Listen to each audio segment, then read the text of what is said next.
What's up everyone, my name is Mike and welcome to another GameCast Rewind. Today I'll be taking a look at Banjo-Kazooie from the Rare Replay Collection on Xbox One. Enjoy!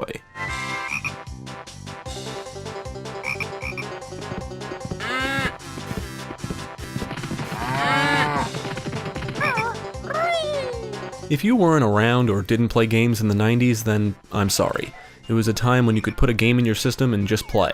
If playing on consoles, you didn't have to connect to the internet to get the most out of the experience, you didn't have to wait for an update to download and install, and most games came with a detailed manual rather than hold your hand every step of the way. I was around in the 90s and basically envied anybody who had a Nintendo 64.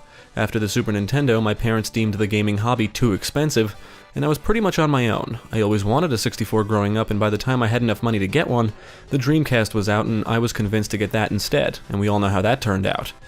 In the end, my parents were right, this hobby is expensive, but it wasn't going to stop me, and I didn't regret the purchase, but I still wanted a 64. Fast forward to 2010, and I finally got one. I was finally able to catch up on some of the games I've missed, and on their original hardware. Super Mario 64, GoldenEye, Super Smash Bros. Man, it was an exciting time for me.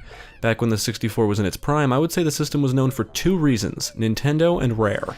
Rare was on fire in the 90s, releasing one game after another, hit after hit.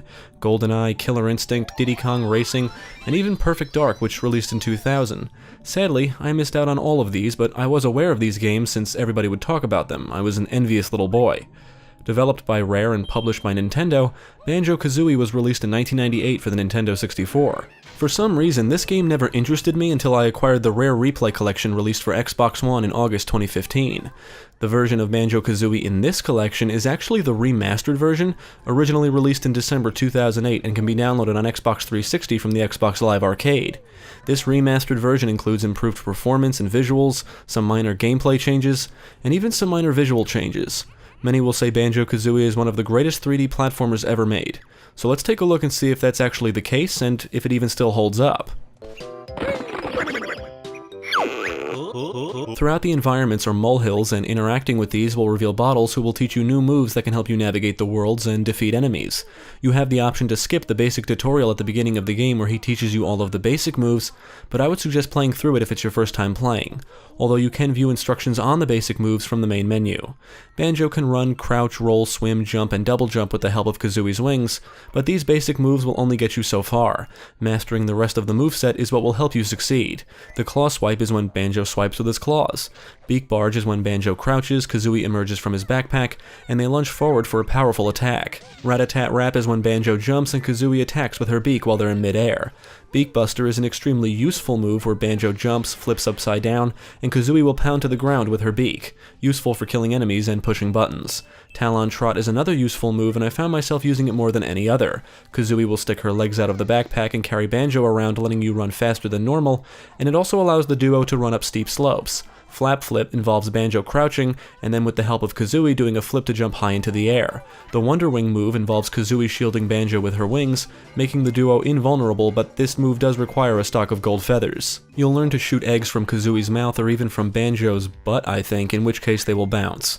This is a very useful move, great for attacking enemies at long range or even activating things, but does require a stock of eggs.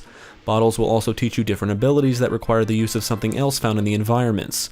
For example, the duo can fly, but only after jumping from a flight pad, and red feathers are required to fly higher. Eventually you learn the Beak Bomb move, which can be utilized when flying, and lets the duo fly at rapid speed into a target, attacking it with Kazooie's beak. Shock jump pads allow the duo to perform the shock spring jump to jump even higher than normal. The wading or wadding boots, don't know how to say it, enable the duo to walk in hazardous liquids. When finding the turbo trainer shoes, you can use the turbo Talon Trot, which basically means you can run at super speed for a limited time. There's plenty to see and do in Banjo-Kazooie, and you're always given the proper tools to accomplish your goal. Thankfully, the controls are responsive and should never be an issue, although aiming to fire eggs can be a bit of a bitch. The camera, on the other hand, while fantastic in its day, feels dated now. Just like Mario 64 that came before it, the camera is controlled independently of the character. However, it works against you often. The camera will position itself accordingly depending on what you're doing, but sometimes that means objects or structures will obscure your view, or it forces an angle that's not ideal. With some angles, it can be hard to judge perspective. Now don't get me wrong, the camera works well most of the time, and it was pretty great back in 1998, but nowadays its flaws are a bit more obvious. Banjo-Kazooie consists of 9 worlds, each with their own theme and secrets to uncover. Every world can be accessed through the hub world, otherwise known as Gruntilda's lair. Gaining access to a world requires a specific amount of Jiggies to fill the missing pieces on that world's puzzle picture.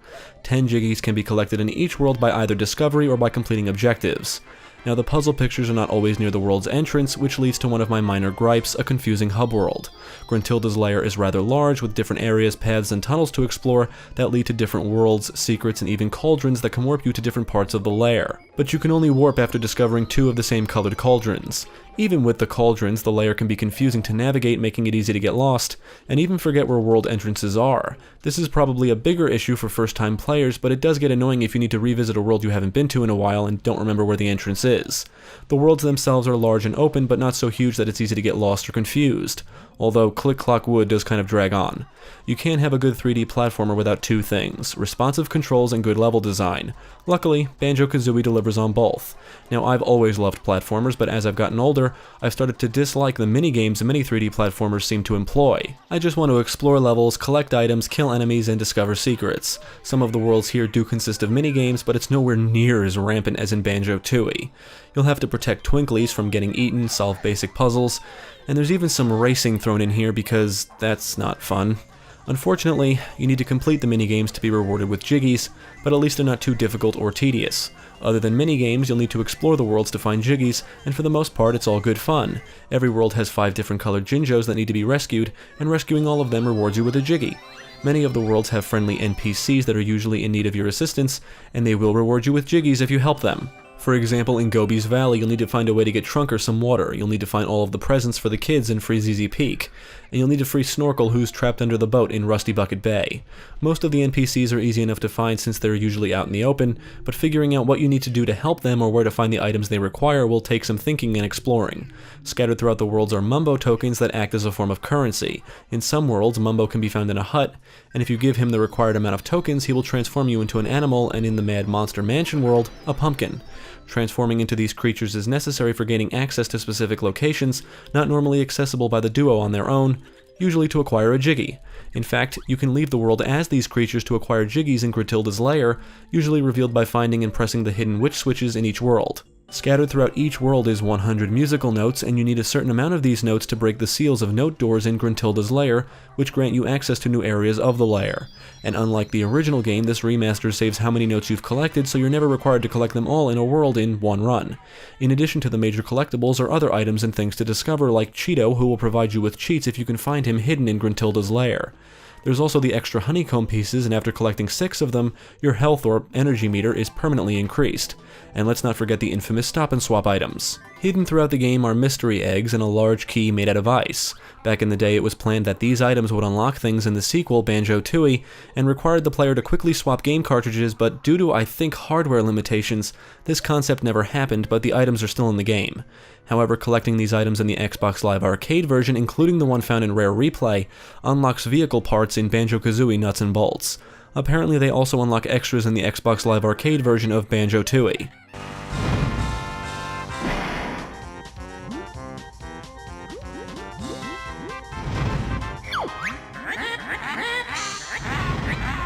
Now, if there's one thing I dislike about this game, it's Gruntys Furnace Fun, which is a game show of sorts.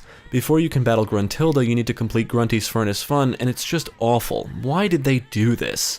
The furnace is laid out like a game board with different panels, and each panel is either a challenge to complete or question you must answer, and failure will subtract the honeycomb piece from your energy meter. A skull panel can be anything, but failure results in an immediate death. You'll need to identify worlds based on pictures, identify different sound effects, and even answer personal questions about Gruntilda. You may be wondering, how could I possibly know the answers to the personal questions? Well, in different spots throughout the hub world is Gruntilda, and she normally provides you with 3 secrets about Gruntilda. Write these down, because these secrets are the answers to the personal questions in Gruntilda's Furnace Fun, and worse is the secrets are different for each save file. I had no idea about any of this the first time I played, so I had to find Gruntilda again in every spot and write down the answers. The questions are timed too, so you have to be quick, maybe even study. It is horrible. The idea of Gruntys Furnace Fun is obviously to test your knowledge of the game, but it's just not fun. I play platformers to explore, collect shit, and to, have fun, not to compete in a tedious game show. It's just so unnecessary, it's a terrible addition, and sadly, it brings down an otherwise fantastic game, but only slightly. Only because it's required to actually beat the game. I do know that in the original there's an exploit to bypass Gruntys Furnace Fun, but I'm not sure if it works in the remaster.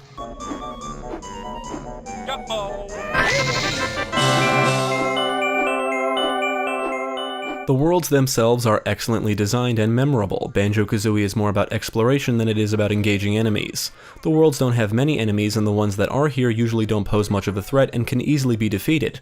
Fallen enemies do drop honeycomb pieces that will restore your health, so they do serve their purposes. You've got giant insects, crabs, bulls, and even apes that flail their arms as they come charging at you. They're silly.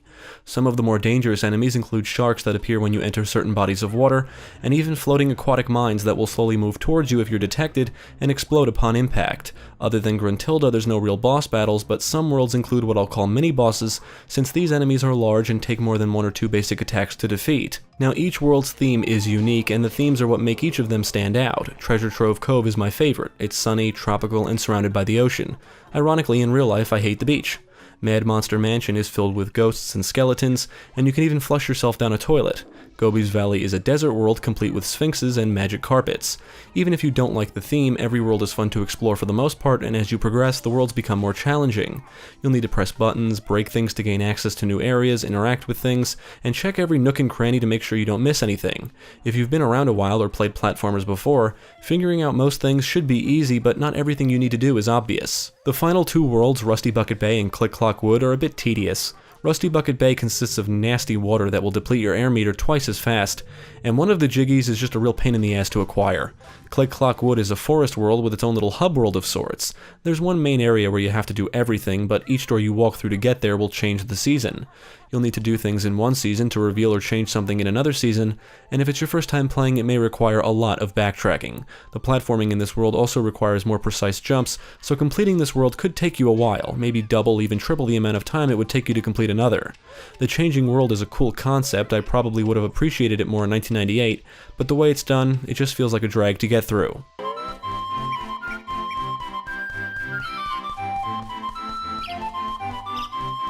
The story follows protagonists Banjo, a bear, and his pal Kazooie, a female bird kept in Banjo's backpack.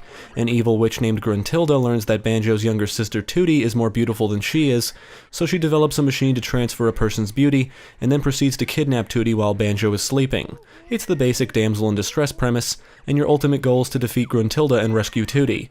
You're introduced to Banjo's friend Bottles in the beginning of the game, and he teaches the duo all kinds of new moves and abilities as you progress. There is no spoken dialogue, but each character will make noises and grunt when they speak, accompanied by subtitles. The grunts do give the characters personality, and the dialogue is humorous overall, specifically the dialogue exchanged between Kazooie and Bottles. They'll often tease each other with one wisecrack after another.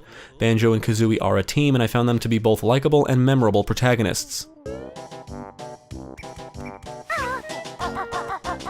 This remastered version of Banjo-Kazooie obviously looks better than the 64 original, but even with the improved visuals, the game's age shines through. Character models are blocky, the textures are blurry up close, and even the backgrounds are blurry, which can end up being an eyesore if you notice it. I'm aware this is originally a 1998 game, and the visuals are more or less improved rather than overhauled, and in 1998, this game was actually quite the looker. I'm playing the remaster found in the Rare Replay collection, so it does display at 1080p, everything is vibrant and colorful, and it's just a very pleasing game to look at. The music is one of the best things about Banjo-Kazooie, and we can thank Grant Kirkhope and his incredibly memorable and catchy music score for that. The sound effects match the cartoony aesthetic the game is going for, and the overall presentation was just incredible in 1998, and for the most part it still holds up today. This remastered version runs much smoother than the original ever did. I didn't notice any serious glitches and can't say I experienced any real hiccups on the technical side. Banjo-Kazooie is often considered one of the greatest 3D platformers ever made, and I would agree with that. Sure, it has some issues, but what game doesn't? And as a platformer, it delivers on all fronts. There's plenty of worlds to explore, secrets to find, items to collect, and it provides a great sense of discovery. Mario 64 revolutionized the platforming genre, and Banjo-Kazooie follows in its footsteps, which really isn't a bad thing. If you were around in the 90s, you should know the platforming genre was huge, and Banjo-Kazooie is one of the best in the genre. It's one of those games that I can revisit frequently and still have fun. That seems to be the case with many games from the 90s, at least for me. There's just something about them, I guess. And no, I can't say it's nostalgia for me, since I didn't play this for the first time until I acquired Rare Replay. Other than Nintendo and more recently indie titles keeping the genre alive, I would say the platforming genre really died down after the 5th or maybe even 6th generation era of consoles, with few quality platformers released here and there, and because of that, many of the classics like Banjo-Kazooie still hold up today. The platforming genre is special because unlike some other genres, the gameplay can remain consistently fun for years to come if it's designed right. If the game is designed well in terms of controls and camera, the gameplay will be just as fun and exciting as it was the day it released, whether that was a year ago, 10 years ago, or even 20 years ago. Yeah, that could apply to any classic game, I guess, but I find that some gameplay mechanics age better than others depending on the genre. I think it's more or less the simplicity of the core gameplay of platformers that can keep the genre going for years without requiring much change, unless it's trying to innovate, of course. Sure, the presentation will show its age, but for me, that doesn't detract from the overall experience. Other than some minor camera issues and the horrible Gruntys Furnace Fun, Banjo-Kazooie encapsulates everything I love about platformers.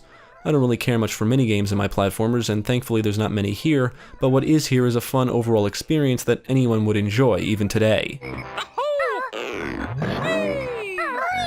Ultimately, Banjo-Kazooie is an incredible game, and I would say it's definitely one of the greatest 3D platformers of all time. It's definitely in my top 10. It's got likable protagonists, humorous dialogue, it provides an excellent presentation, and it's one of the many gems Rare released during the 5th generation era of consoles. I still say Mario 64 takes the top spot, but Banjo-Kazooie may be a close second. Back then, Mario 64 set the standard for 3D platformers, and Banjo-Kazooie just built upon that but didn't really innovate, and did nothing that would really turn the gaming industry on its head. It's just a really fun game with a lot of character and charm. Now, Gruntys Furnace Fun is really a soar on an otherwise incredible experience, and it's one of the reasons I would never put this game in the first place slot of any favorites or best of lists. I can also do without the minigames, but other platformers seem to have gone down that route as well, so I guess people enjoy them. Banjo-Kazooie is a must-buy if you love the platforming genre or just fun in general. Definitely check it out if you haven't already.